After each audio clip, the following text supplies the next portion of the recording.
May 2nd, 1968. A 12-man Special Forces team is surrounded, outnumbered, and dying in the jungles of Cambodia. They're calling for help on the radio, but everyone knows it's a suicide mission to go in there. The enemy has them pinned down.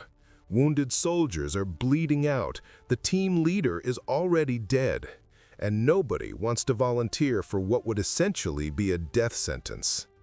Except one man. One Green Beret who heard those desperate calls for help and didn't hesitate. His name was Roy Benavidez. And what he did over the next 6 hours defies everything you think you know about human endurance, courage, and the will to survive. This isn't a Hollywood story. This is real. This happened. And by the time you hear what this man went through, you won't believe a human being could survive it. Roy Benavidez didn't start out as a hero. He started out as a kid who had every reason to fail. Born in Texas in 1935 to a Mexican-American family, Roy's childhood was defined by loss and hardship. His father died when he was 2 years old. His mother died when he was 7. He and his brother were sent to live with relatives who didn't have much money. They worked in the cotton fields. They faced discrimination for being Mexican-American. They grew up poor in a time when being poor and brown meant you were invisible to most of society. Roy dropped out of school when he was young. He worked whatever jobs he could find. He picked cotton, he did manual labor, but he wanted more than that. He wanted to prove himself. He wanted to be somebody. So in 1955, at 19 years old, he joined the Army. And the Army gave him something he'd never had before: purpose. He wasn't some physical specimen. He wasn't the biggest or the strongest or the fastest. But what Roy had was heart. What he had was a refusal to quit, and that caught the attention of his superiors. They saw something in him, something that couldn't be taught. So when he expressed interest in becoming a Green Beret, they gave him a shot. Green Berets are the elite, special forces, the guys who do the missions that regular soldiers can't do. The training is brutal. Most people quit, but Roy didn't. He pushed through. He earned his Green Beret. And in 1965, he deployed to Vietnam. His first tour in Vietnam was cut short by tragedy. In 1965, Roy stepped on a landmine during a patrol. The explosion should have killed him. Instead, it shredded his legs and back. Doctors told him he'd never walk again. They told him his military career was over. They told him to accept his new reality as a disabled veteran. Roy refused to accept it. While he was recovering in the hospital, he started pushing himself. When the doctors weren't looking, he'd try to move his legs. He'd try to stand. He'd fall. He'd try again. Month after month, he worked. He fought through pain that would have broken most people. And slowly, impossibly, he started to recover. He started walking again, then running, then training. The doctors were amazed. They'd never seen anything like it. And Roy had one goal: get back to Vietnam. Get back to his team. Get back to the fight. In 1968, they cleared him for duty. He deployed to Vietnam for his second tour. And on May 2nd, 1968, everything changed. Roy was at a forward operating base when the distress call came in. A 12-man reconnaissance team was in trouble. They'd been inserted into enemy territory in Cambodia to gather intelligence, and they'd walked into a hornet's nest.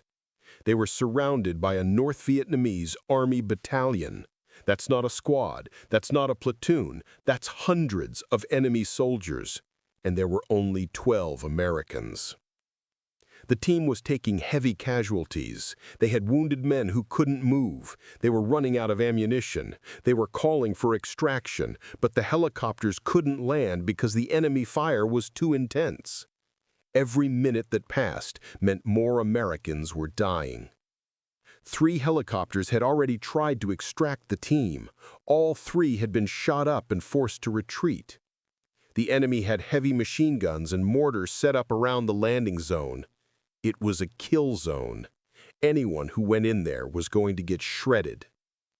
Roy was standing near the helicopter pad when he heard the radio traffic. He heard the desperation in the voices. He heard men dying. And without being asked, without being ordered, he grabbed his medical bag and a rifle and ran toward a helicopter that was preparing to make another attempt. The helicopter pilot looked at him like he was crazy. Roy wasn't even assigned to this mission. He was a staff sergeant working at the base. But he told the pilot to take him. He was going in. The pilot didn't argue. Maybe he recognized something in Roy's eyes. Maybe he just knew that someone had to try. The helicopter lifted off with Roy and a few other volunteers. As they approached the area, they could see the chaos below. Smoke, explosions, tracer rounds cutting through the air. The jungle was alive with gunfire, and they were flying straight into it. The helicopter tried to land, but the enemy fire was too intense. Rounds were punching through the aircraft. The pilot was yelling that they couldn't land, they had to abort. But Roy didn't abort. He jumped out of the helicopter while it was still hovering about 10 feet off the ground. He hit the ground running. Immediately, he was under fire. Bullets were snapping past his head. Mortars were exploding around him. He could see the surrounded American team about 75 yards away. Wounded men were lying in the open. Dead soldiers were scattered around the perimeter, and enemy soldiers were everywhere. Roy ran toward the team. He was carrying his medical bag and his rifle. He was firing at enemy positions as he ran. And then he got hit. A bullet struck him in the leg. He stumbled, but he didn't stop. He kept running. He reached the perimeter and immediately started working on the wounded. The team sergeant briefed him on the situation. It was worse than they'd thought. 4 men were already dead. Multiple men were wounded. They were almost out of ammunition. The team leader had been killed early in the fight. They'd been holding this position for hours, and they were about to be overrun. Roy started organizing the defense. He distributed ammunition from the dead soldiers to the ones still fighting. He moved from position to position, directing fire, treating wounds, keeping the team together. And he kept getting hit. Another bullet struck him in the arm, then his face. Shrapnel from a mortar tore into his back, but he kept moving, he kept fighting. He radioed for another extraction helicopter. When it arrived, he began moving the wounded toward the aircraft. He was carrying men on his back, dragging them through the dirt while enemy fire poured in from all sides. He loaded wounded soldiers onto the helicopter while taking fire. And then the helicopter was hit. The pilot was wounded. The aircraft started to go down. Roy ran to the helicopter and pulled the wounded pilot out before the aircraft crashed. He dragged him to cover, he treated his wounds, and then he went back to fighting. He picked up a rifle from a dead soldier and continued engaging the enemy. Another extraction helicopter arrived. Roy repeated the process, moving wounded soldiers, carrying them, dragging them, loading them onto the helicopter under fire. He was hit again and again. He was bleeding from multiple wounds now. His face was covered in blood. His uniform was soaked through, but he didn't stop. He realized that some classified documents were still on the bodies of the dead soldiers, documents that couldn't fall into enemy hands. So he ran back into the kill zone, under fire, wounded and bleeding, and he collected the documents from the dead. He stripped sensitive materials from the bodies while bullets kicked up dirt around him. By this point, Roy had been shot 7 times. He had shrapnel wounds all over his body. He'd been hit by grenade fragments. One of his eyes was damaged. He had a bayonet wound from hand-to-hand combat with an enemy soldier. His intestines were hanging out of his body from a stomach wound, but he was still moving, still fighting, still refusing to quit. The final extraction helicopter came in. Roy loaded the last of the wounded soldiers. He made sure every living American was on that aircraft, and only then, only after everyone else was safe, did he allow himself to be pulled onto the helicopter. He collapsed on the floor of the aircraft as it lifted off, finally letting go after 6 hours of sustained combat. The helicopter crew thought he was dead. They put him in a body bag. They were preparing to tag him as killed in action. And then, from inside the body bag, Roy used his last bit of strength to spit in the face of the medic who was zipping him up. He wasn't dead. He refused to die. They rushed him to a field hospital. Doctors worked on him for hours. They counted his wounds. 37 separate wounds. 7 gunshot wounds, shrapnel throughout his body, bayonet wounds, a partially collapsed lung, broken bones, massive blood loss. The doctors couldn't believe he was alive. They couldn't believe he'd fought for 6 hours in that condition. Roy spent almost a year recovering. He had multiple surgeries. He had to learn to walk again for the second time in his life. The damage to his body was permanent. He would carry those scars and that pain for the rest of his life. But he survived. Against every odd, against every expectation, Roy Benavidez survived. His actions that day saved 8 lives, 8 men who would have died if Roy hadn't jumped off that helicopter. 8 families who got their sons and husbands and fathers back because one man refused to let them die alone. But here's where the story gets even more unbelievable. Roy didn't receive the Medal of Honor for this action. Not immediately. He received the Distinguished Service Cross, which is the second highest military decoration, but the Medal of Honor recommendation was downgraded because there weren't enough witnesses to verify his actions. Most of the team had been wounded or killed. The chaos of combat meant that no single person saw everything Roy did. For years, Roy lived with that. He didn't complain. He didn't demand recognition. He just went on with his life, dealing with the constant pain from his injuries, trying to be a good husband and father, trying to adjust to civilian life. Then, in 1980, something happened.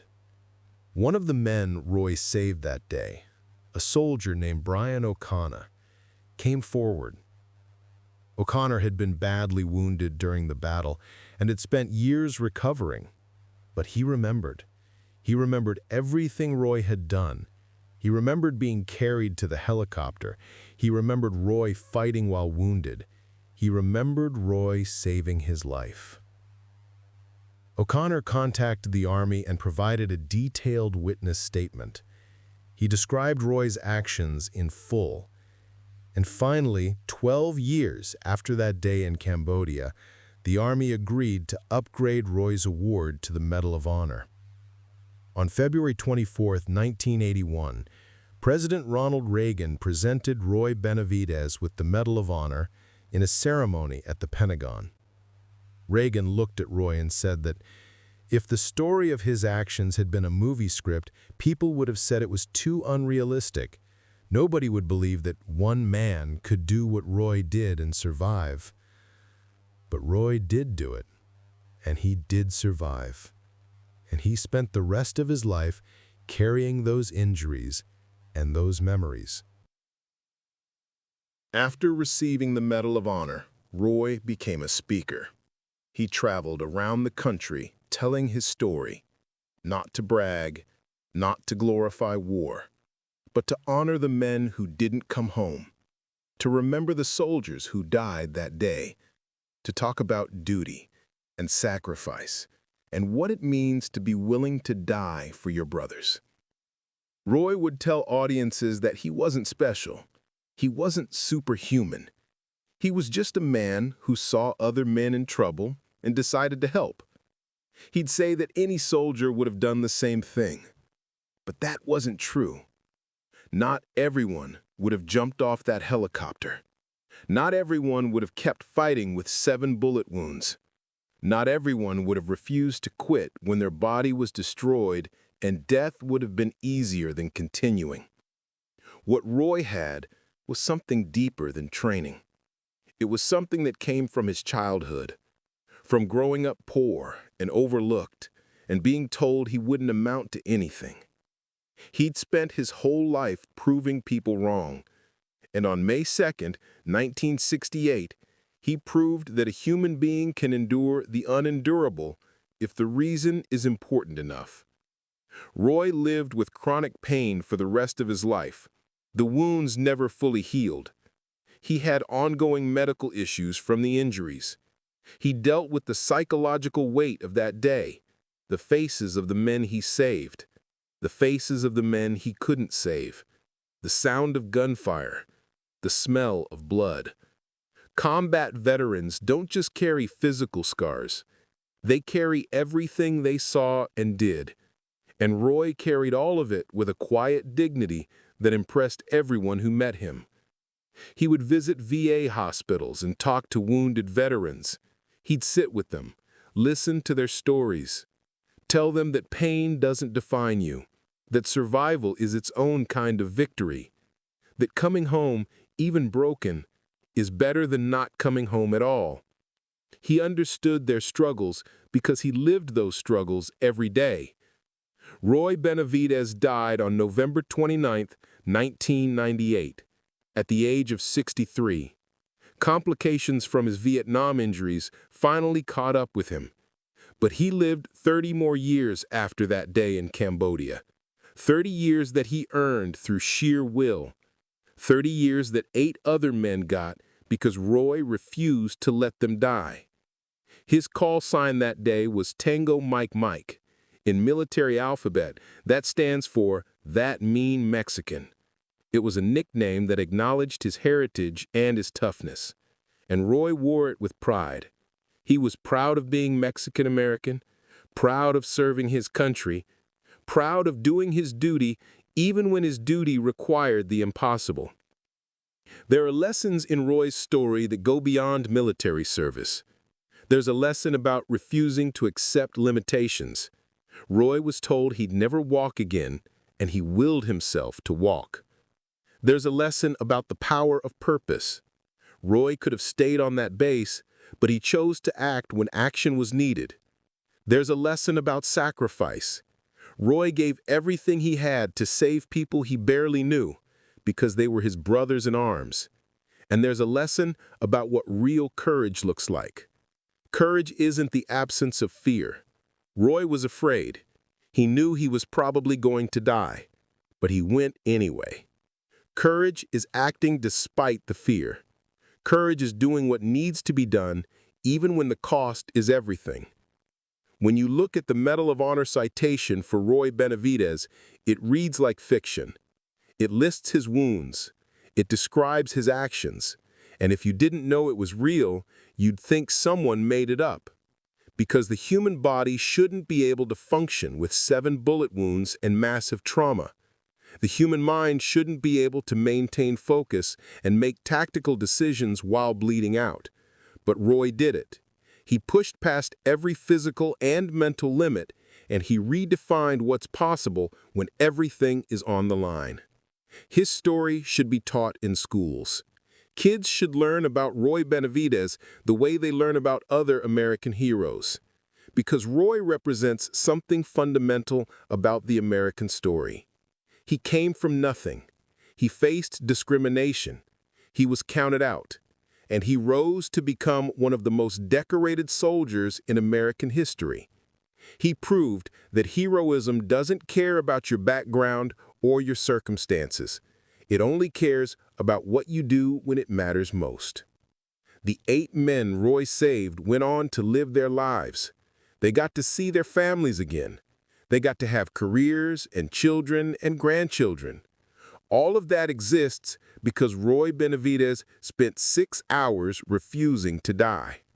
Those ripple effects, those lives saved and the lives they created, that's Roy's real legacy. Today, there are schools named after Roy Benavidez. There are memorials. There are books and documentaries about his actions. But Roy would probably say that the real memorial is simpler. It's remembering that when people needed help, he helped. When soldiers were dying, he saved them. When the easy choice was to stay safe, he chose to go. That's the memorial. That's what matters. So when you think about courage, when you think about what it means to be truly brave, think about Roy Benavidez. Think about a man who jumped into hell to pull out his brothers. Think about someone who refused to quit even when his body was destroyed. Think about a hero who didn't want to be called a hero because he was just doing what he thought was right. Tango Mike, that mean Mexican, the man who refused to die, Roy Benavidez. Remember his name, remember his story, and remember that one person, in the right moment, with the right heart, can make all the difference.